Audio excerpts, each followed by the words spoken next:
कहूँगा एकदम स्पष्ट और हृदय से, कोई ऐसी बात नहीं निकलेगी मेरी। सबसे बड़ी बात तो ये है, जो मैं अपना एक्सपीरियंस बताने जा रहा हूँ आपको। सबसे बड़ी हमारी टीचर है कुसुम जी, जिन्होंने मुझे इस रास्ते पर लाए। बहन जी ये पार्षद है भगवान की, ये भी पार्षद बैठे हैं हमारे, इनसे तो मैं रोज अपनी बैटरी चार्ज करता हूँ। अब हुआ क्या, मुझे 7 महीने हुए हैं, मैं दिल्ली से यहाँ शिफ्ट हुआ और फेज 2 में आया। मैं अपना एक्सपीरियंस बिल्कुल क्लियर करता आपको बता रहा हूँ। 7 महीने में आ गया था। उसके बाद मेरी बिटिया ने भी के ब्लॉक में एक ले लिया मकान। मैं वो देख के आ रहा था, तो आगे देखा थोड़ा रास्ता जाम था, तो मुझे लगा, किसी ने पूछा भाई ये गली इधर चली जाएगी? बोला हाँ चली जाएगी, जाइए। तो मैं उधर से निकला तो ये योग का मैंने बोर्ड पढ़ा। तो मैं आजकल 2-3-7 महीने हुए थे, तो मैंने सोचा चलो इधर जाते हैं, कुछ टाइम योग में रहेंगे और अपना टाइम पास हो जाएगा। बुजुर्ग आप इस उम्र में और क्या मैंने करना। मैं अंदर गया तो बहन जी मिले, तो मैंने कहा भाई मैंने पैसे वैसे कुछ लेते होंगे। मैं बोला भाई कोई योग वोग सीखने आया हूँ, तो क्या लेते हो आप? बोलो नहीं यहाँ ऐसी कोई बात नहीं ना, मुझे सारी बात समझाई। मुझे बड़ा अच्छा लगा। मैं 4-5 दिन गया, इन्होंने मुझे क्लास में समझाया। 5वें दिन इन्होंने मुझे ये कहा, बहन जी कुसुम मिल गए, इन्होंने कहा कि आप एक काम करो, आप सुबह आया करो। मगर ठीक है जी, मैं सुबह आ जाऊँगा। सुबह क्या करना था, बस यहाँ मुरली होती है। तो मैं आजकल प्रेमानंद के पास जाता था वृंदावन। 245 एपिसोड, 502 एपिसोड में मैं उनसे जाके मिला हूँ, और वृंदावन हर महीने मेरा आना जाना होता था। आपको थोड़ा सी और इंट्रोडक्शन दे दूँ। भारतवर्ष में जितने भी तीर्थ हैं, उस शिव कृपा से, शिव बाबा की कृपा से इस नलायक बच्चे को पूरा मिला है। 12 ज्योतिर्लिंग, 4 धाम, आप अमरनाथ, कैलाश मानसरोवर, केरल के 5 मंदिर, पद्मनाथपुरी, पंचभूत, मथुरा वृंदावन, द्वारकाधीश, ये तो मैंने सारे ही किए हैं। शायद उसी का कुछ होगा जो मुझे यहाँ पर वो खींच लाए। तो मैं मुझे सोचा ये मुरली बजाएंगे, चलो यार म्यूजिक भी सुनते हैं। तो मैं सुबह सुबह वहाँ भी पहुँच गया।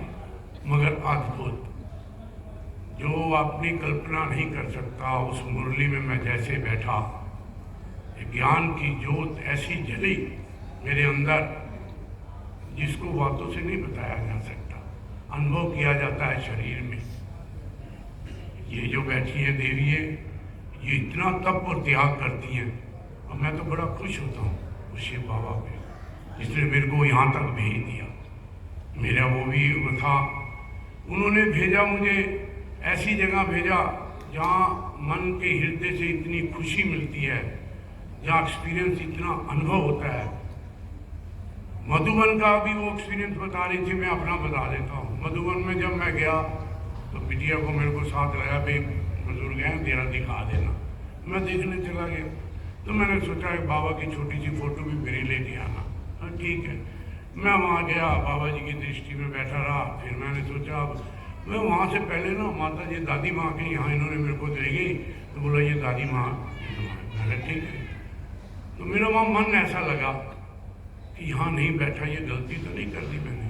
चलो मैं बाबा के कमरे में चला गया, वहाँ 1 घंटा 1.5 घंटा बैठा रहा। उसके बाद जब मैं आया बाहर आने के बाद में दीदी बेटी बैठी है, तो बिटिया ने कहा आप यहाँ बैठो, मैं आपके लिए तस्वीर। मैं 35 मिनट बैठा हूँ। सामने दादी की फोटो थी, और भाइयों मैं 35 मिनट ही रोता रहा। दादी मुझे देखती रही, वो क्या शक्ति थी मुझे नहीं मालूम। वो कैसा एक्सपीरियंस था मैं अभी भी अपनी ज़बान से बयान नहीं कर सकता। ये पार्षद है, इनके यहाँ शिव बाबा का जो रूप है वो देखना, इस शिव बाबा में और उसमें कोई फर्क नहीं है। मेरा एक्सपीरियंस यही है, और इस एक्सपीरियंस के साथ मैं आपको बताता हूँ कि जो इस जगह आ जाए, जो इनके साथ जुड़ गया, वो परमात्मा को पा गया। अब वो है, अभी मैं गया बद्रीनाथ, उसके बाद में एक माना गांव आता है, माँ कहते हैं भीम ने वो शिला रख के ना एक पुल बनाया था, स्वर्ग की सीढ़ी कहते हैं। तो मैं आज सोचता हूँ, वो तब तो नहीं सोचा, आज सोचता हूँ कि उस स्वर्ग सीढ़ी से बर्फों में उन्होंने अपनी दही त्याग पांचों भाइयों ने की जो भगवान के साथ रहे। और हमारे बाबा जी देखो क्या कहते हैं, हम उड़ के चले जाएंगे, उसके विमान में बैठ जाओ, पैदल नहीं जाना, हम उड़ के चले जाएंगे उस वतन में जहाँ प्रभु बैठे हैं। तो बाबा हमें विमान में ले जा रहे हैं, पैदल भी नहीं चलने देंगे, इतना सा भी कष्ट हमें नहीं देंगे। इसलिए मैं इससे जुड़ा हूँ और हृदय से कहता हूँ, सुबह उठने का टाइम शाम का मेरा ये था, अंग्रेजों का खाना। और अंग्रेजों के खाने में क्या क्या आता है आपको पता है, 50 साल। और उसके बाद में ऐसा बदलाव हुआ कि मैं यहाँ जब मुरली सुनने गया, उससे पहले मैं 5:30 उठता था, फिर मैं 4:30 उठने लगा। जब मधुबन घूम के आया, ये वीरेंद्र जी मेरे रूममेट थे, वहाँ जब मैं आया तो इन्होंने मुझे 3:30 उठा दिया। आजकल मेरे परिवार में मेरा नाम है बुढ़ा पागल हो गया, सब कहते हैं, मित्र भी यही कहते हैं। मैं बोला हो शुक्र है, बीवी भी कहती है पागल हो गया क्या? मैं बोला पागल ही थी, बहुत मजा आ रहा है। इस पागलपन में जो मजा आ रहा है वो मजा कहीं नहीं है। मैं ज़्यादा समय नहीं लूँगा, एक बार इस ध्यान योग में लग के देखो, एक बार ध्यान योग के बारे में बात करो, इनसे सीखो, इनसे पूछो।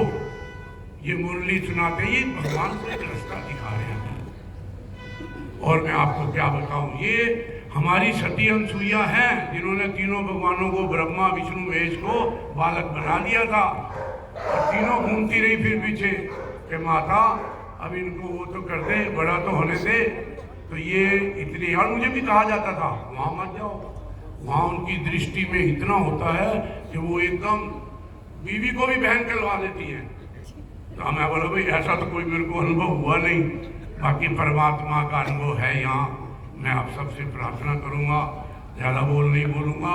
ज्ञान योग और इससे जितनी जुड़ोगे उतनी जल्दी परमात्मा का ध्यान आपको मिलेगा।